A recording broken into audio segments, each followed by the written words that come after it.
Hi, I'm John Green, and this is Crash Course U.S. History. Today we're going to be talking about African Americans after the Civil War and their undying commitment to win the civil rights they deserved, including the commitment of Martin Luther King and his nonviolent protest. Mr. Green, you're old. Did you ever meet Martin Luther King? Silly me from the past. I'm not that old. I was born in 1977.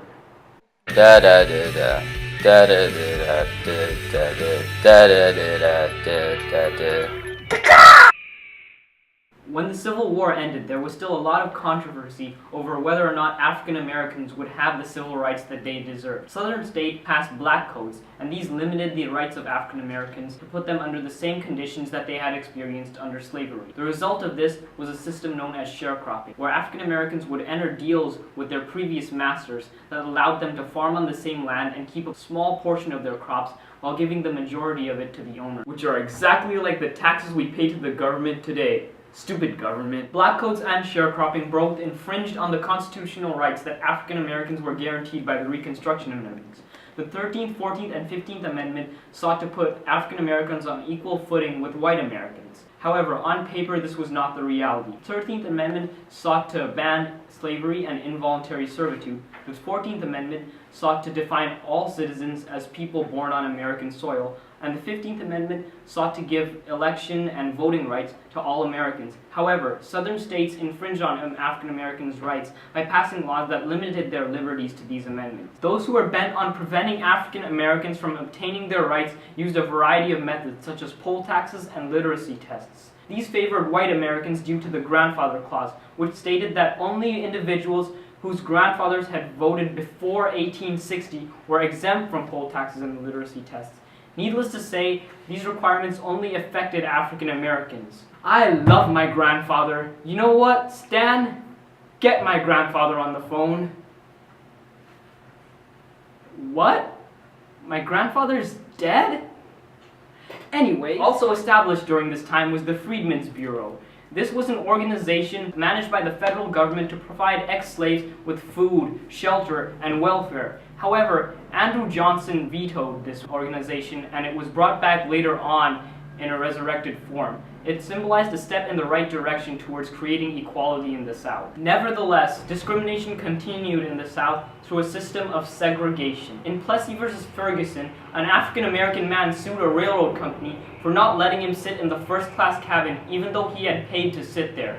However, the court ruled in favor of the railroad company, stating that separate but equal facilities for African Americans and white Americans were inherently constitutional. There were those who fought against segregation, such as W.E.B. Du Bois. He championed African American rights in court and through politics, through the NAACP and the Niagara Movement, two organizations that he founded. Other African American leaders did not share Du Bois' visions for integration.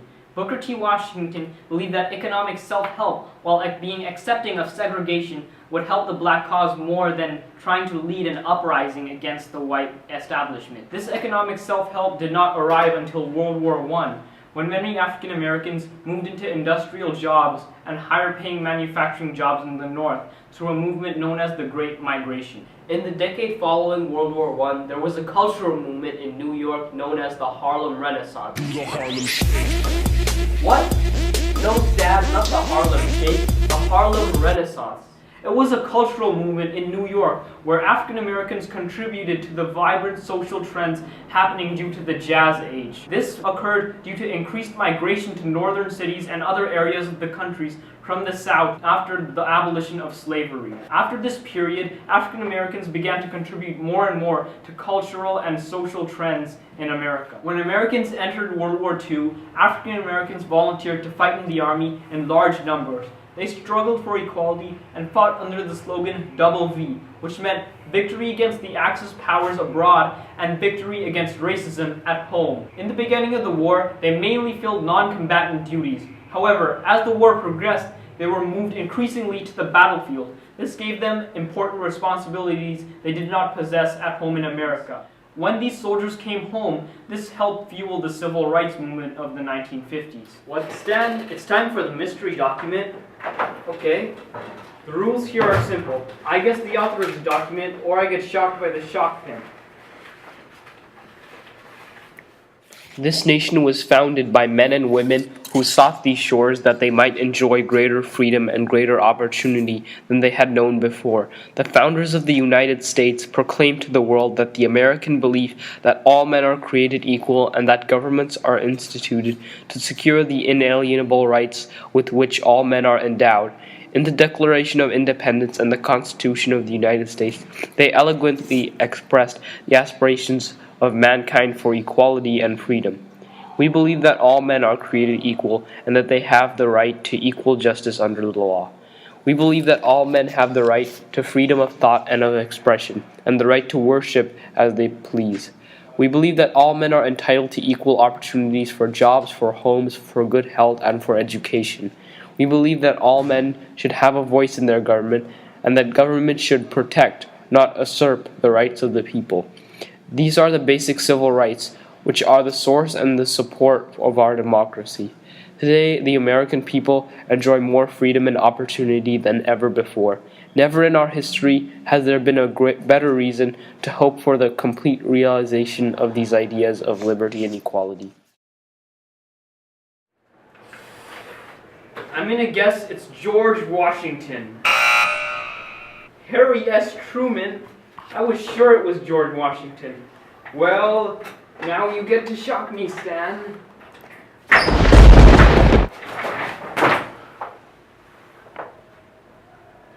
Wait, is he okay?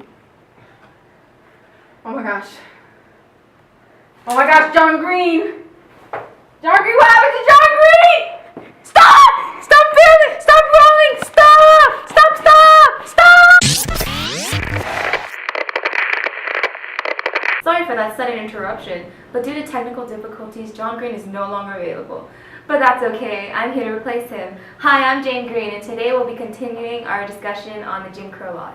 Despite African American bravery during the war, their treatment at home was still deplorable. Jim Crow laws, for example, govern all aspects of segregation in schools, restaurants, bathrooms, public transportation, and other facilities in the public area. These laws were propelled by the statement, "Separate but equal," but by no means were these conditions in the facilities equal. African Americans finally began to shatter the walls of segregation when Brown versus the Board of Education was passed. This was a Supreme Court case that ruled that segregation in public schools was a denial of the equal protection of laws guaranteed by the 14th Amendment. This case was a landmark achievement of the civil rights movement because it finally eliminated segregation. It determined that the separation of skin color was inherently unconstitutional, and it contradicted the 1896 case of Plessy versus Ferguson, and caused the NAACP, National Association for the Advancement of Colored People, to base its court cases on the Equal Protection Clause of the 14th Amendment. But significant steps toward equality such as these would not have been passed if it were not for the leadership of many civil rights leaders,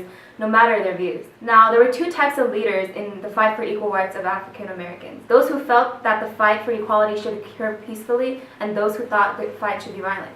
Dr. Martin Luther King was arguably the most well-known of the civil rights leaders, and his goal was to peacefully integrate races in all areas of society. King argued that citizens have a moral responsibility to disobey unjust laws. However, peaceful protesters, such as Dr. King, had opponents that wanted the same outcome. Now let's go to the top.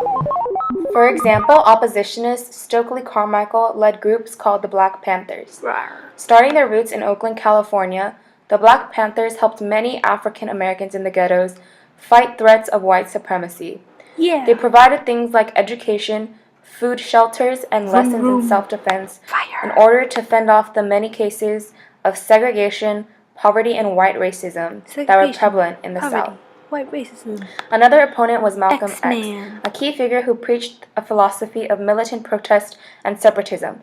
Carmichael and X both advocated the term Black Power, which encouraged blacks to establish control of their economic and political lives.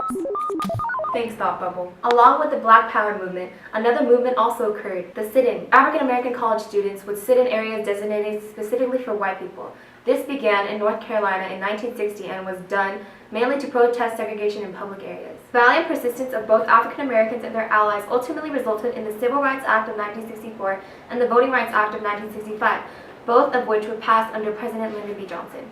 The Civil Rights Act of 1964 was unprecedented legislation that forbade any type of discrimination due to race, religion, national origin, or gender. It prohibited racial discrimination in private facilities as well. It was a game-changing step towards the equality of African Americans.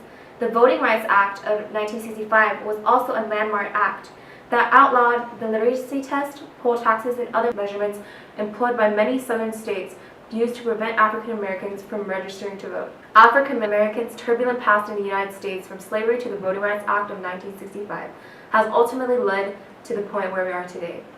These events allow us to look back and grow from the injustices and broken promises woven into the centuries-long fight for freedom. Thanks for watching. This has been Jane Green. See you next time.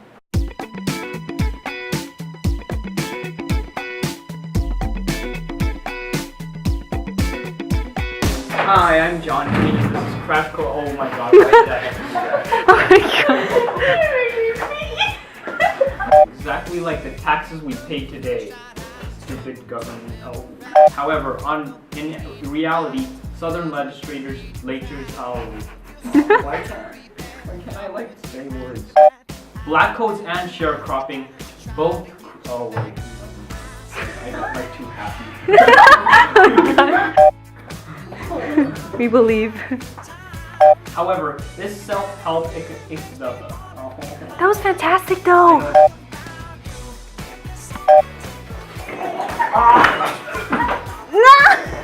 Alright, let's do it. Now you can do that. Wait, what the heck? Okay. Oh wait. I was trying. I know I wasn't doing it to get. Oh my god, it's not even a Can you do that? No, you still do the same! Go. I don't know if I just... I don't know. Guaranteed in the 14th Amendment. Environment. Guaranteed in the 14th Amendment. Oh my god! You might laugh.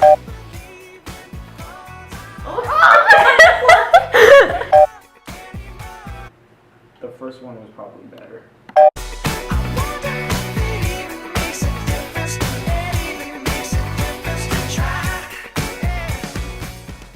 Da da da da da da da da da da da da.